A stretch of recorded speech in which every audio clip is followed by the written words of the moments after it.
notre première question, c'est Bonjour madame. quelle est votre réaction face à ces informations que nous donne Alexandra Gonzalez, à savoir le fait que ces policiers soient restés assez silencieux face à l'IGPN?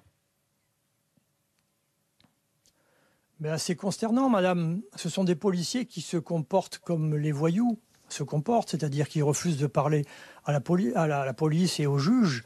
Je connaissais pas ce détail parce que je n'ai pas eu accès au dossier puisque mon client n'a pas encore été entendu et que donc l'avocat de la partie civile n'a pas accès au dossier tant que la première audition n'a pas eu lieu. Cette audition est prévue seulement en septembre à cause de l'état de santé dit qu'il ne peut pas se déplacer. Entendre ça, c'est désolant.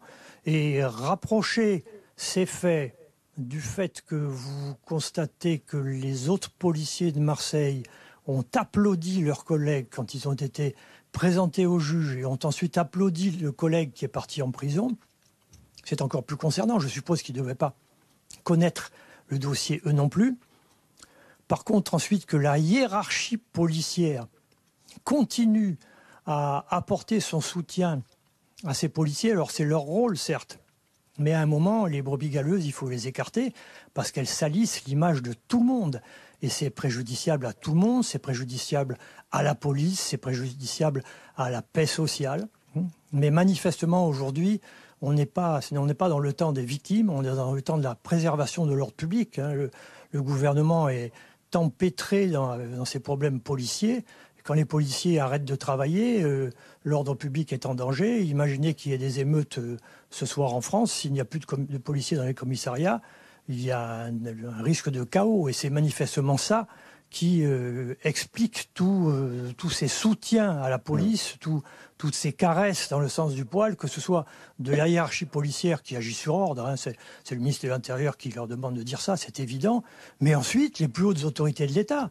Le président de la République s'est exprimé, la première ministre s'est exprimée, le garde des Sceaux s'est exprimé en avalant sa cravate manifestement, et on dit qu'il comprenait l'émotion des policiers. D'accord, ils comprennent l'émotion des policiers, mais ils comprennent l'émotion de gens qui se comportent comme des voyous. C'est en tout cas ce que révèle ce que vous avez dit sur les ondes d'hier. Mais il n'y a pas la moindre sollicitude pour la victime. Donc je dis, le temps n'est pas celui des victimes. Le temps est celui de l'ordre public qu'il faut préserver. Personne n'a contacté votre client pas à ma connaissance, voilà. Pas à ma connaissance. Mais ce matin, mon client dormait, Non, mais non, il n'y avait pas de contact. Mais je pense que le président de la République, qui envoie des tweets facilement, aurait pu se fendre d'un tweet. La première ministre, qui est très sensible par nature et par fonction, aurait pu dire que, bien entendu, elle apportait son soutien à la victime. Parce que c'est une vraie victime, parce que le dossier démontre que c'est pas un émeutier, et que donc les coups qu'il a reçus ne sont pas des coups autorisés. Il faut bien rappeler que la police a le droit à la violence. Elle a pour ça, pour exercer une violence légitime. C'est ce qu'on appelle l'autorité légitime. Heureusement qu'elle est là, la police. Il faut la remercier. Il n'est pas question de faire le procès de la police en général. Il faut la remercier, l'applaudir. Vive la police française. Mais la vraie police, celle qui protège, celle qui soulage, celle qui rassure, pas la police qui opprime, qui cogne, qui frappe comme le font des voyous. Alors Jacques Préciosi, restez avec nous, mais je me tourne vers vous, Anthony Caillé. Vous êtes secrétaire général de la CGT Intérieur Police. Vous avez écrit une tribune il y a quelques jours dans Le Monde qui appelle justement à réformer l'IGPN. Qu'est-ce qu'il faut changer selon vous pour que ça fonctionne mieux ? Il faut amener un modèle de transparence, en tout cas sur le travail qui est confié aux enquêteurs de l'IGPN, ce qui est vraisemblablement pas le cas aujourd'hui, et c'est ce qui, à mon sens, fait partie en tout cas du fait qu'il y a un éloignement de la population vis-à-vis de sa police. C'est un manque de transparence. Alors vous avez une position qui est assez différente de la plupart des syndicats de police. Vous pensez que vos camarades ont été un peu trop vite, se sont emballés sur cette affaire sans connaître la réalité du dossier, en estimant que cette détention provisoire n'était pas justifiée, alors qu'on voit qu'il y avait un risque de concertation, puisque ces policiers, ils n'ont pas voulu parler, en tant qu'une partie d'entre eux. Sans connaître le dossier, j'ai pas à en connaître, et d'ailleurs je ne veux pas en connaître.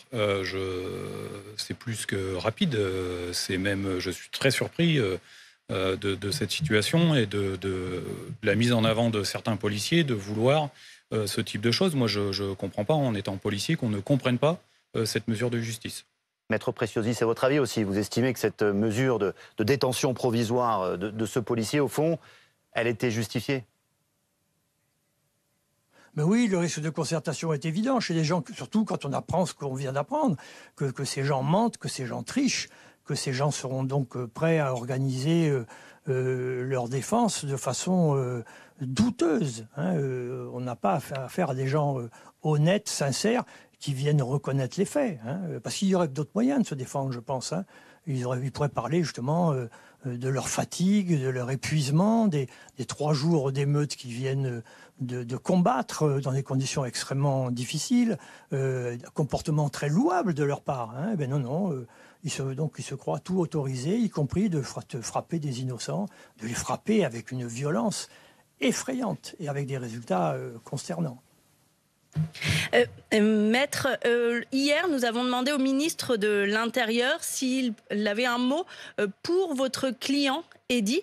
Il a souhaité répondre en se concentrant sur le soutien qu'il apporte aux policiers, sans avoir de mots particuliers pour Eddy.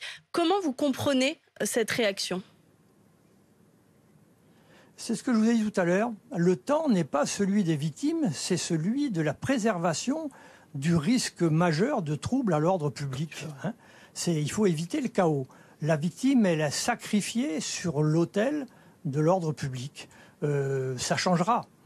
Il n'y a même pas eu un murmure pour la victime. Enfin, je trouve ça personnellement indécent. Parce que lui, le dossier, il le connaît.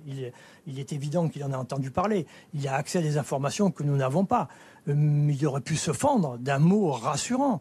Parce que il y a la France qui écoute, il y a le peuple français qui écoute, il n'y a pas que les policiers. Je pense que cette situation est délétère et que ces comportements, pour moi, sont irresponsables. Maintenant, ils ont à gérer des problèmes extrêmement complexes. La politique, c'est pas mon truc. Merci, pas merci, non plus ma tasse maître. de thé, mais Merci. voilà.